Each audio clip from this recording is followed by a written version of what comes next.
নমস্কার, 7 hour news নেটওয়ার্কে আপনাদের স্বাগত। শ্রীরামপুর লোকসভা কেন্দ্রে দাপুটে তৃণমূল প্রার্থী কল্যাণ বন্দ্যোপাধ্যায়ের বিপরীতে সিপিএম এবার লড়াইয়ে নামিয়েছে সিপিএম এর আরেক দাপুটে নেত্রী দীপশিতা ধরকে। আর নাম ঘোষণার পর থেকেই লড়াইয়ের ময়দানে নেমে পড়েছেন দীপশিতা। এদিন শ্রীরামপুরের চণ্ডীতলা বিধানসভার গড়লগাছা মান্নাপাড়া থেকে প্রচার শুরু করেন তিনি। কখনো পায়ে হেঁটে তো আবার কখনো হুড খোলা টোটোতে চেপে দলীয় কর্মীদের সঙ্গে নিয়ে জনসংযোগ সারলেন দীপশিতা। বাম প্রার্থীকে সংবর্ধনা দেওয়ার জন্য ফুল ও ডাব হাতে দাঁড়িয়েছিলেন স্থানীয় মহিলারা। তীব্র গরম থেকে বাঁচতে ডাব হাতে নিয়ে প্রচার করতে দেখা যায় প্রার্থীকে।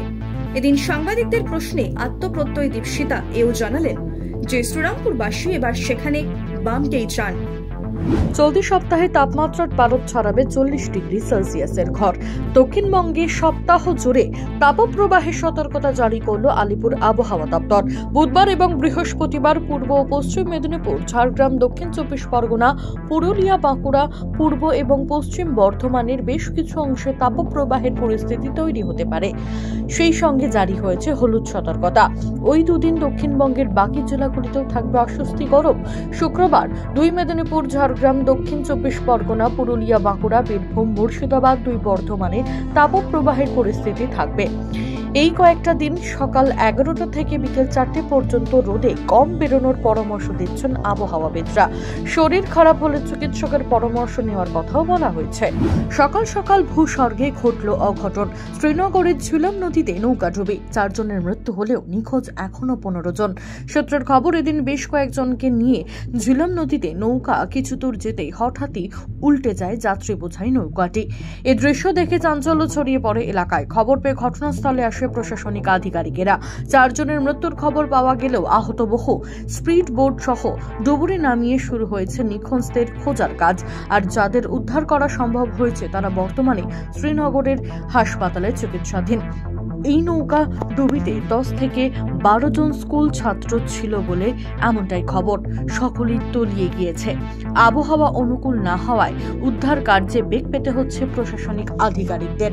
না, 2023-এর ফাইল চিত্র আপনারা দেখছেন না। এই ছবি চলতি বছরের যাবতীয় নিয়মকে উপেক্ষা করে রামনবমীর আগের দিন বিকেল বেলা সাঁকরাইলের রাজগঞ্জ থেকে মানিকপুর পর্যন্ত প্রায় 2 কিলোমিটার রাস্তা জুড়ে সশস্ত্র মিছিল করলেন রাম ভক্তরা। এদিন বিশাল শোভাযাত্রায় নজর কেড়েছে সুদৃশ্য ট্যাবলো। এই মিছিলকে কেন্দ্র করে কড়া নিরাপত্তা ব্যবস্থা করা হয়েছিল এলাকায়। যে কোনো রকম অপ্রীতিকর ঘটনা এড়াতে মোতায়েন ছিল হাওড়া সিটি পুলিশের বিশাল পুলিশ বাহিনী, সঙ্গে ছিল র্যাফ। ভোট আবহে রামনবমীর মিছিল ঘিরে যে কোনো রকম অশান্তি এড়াতে একাধিক নিষেধাজ্ঞা জারি করা হলেও তারপর কিভাবে সশস্ত্র মিছিলের অনুমতি দিল প্রশাসন, তা নিয়ে উঠছে প্রশ্ন। এবার অভিষেক বন্দ্যোপাধ্যায়ের বিরুদ্ধে প্রার্থী দিল বিজেপি। লোকসভা নির্বাচনে ডায়মন্ড হারবার কেন্দ্র থেকে ভারতীয় জনতা পার্টির হয়ে প্রতিদ্বন্দ্বিতা করবেন অভিজিৎ দাস। আপনাদের জানিয়ে রাখি, পশ্চিমবঙ্গে অন্যান্য কেন্দ্রের পাশাপাশি বিশেষ নজর রয়েছে দক্ষিণ চব্বিশ পরগনা জেলার ডায়মন্ড হারবার কেন্দ্রের দিকে। সেখানে তৃণমূলের হয়ে নির্বাচনে লড়াই করছেন অভিষেক বন্দ্যোপাধ্যায় স্বয়ং।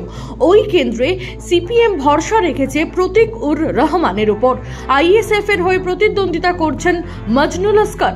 নির্বাচনে এনাদের টক্কর দিতে এবার বিজেপি ভরসা রাখলো অভিজিৎ দাসের ওপর।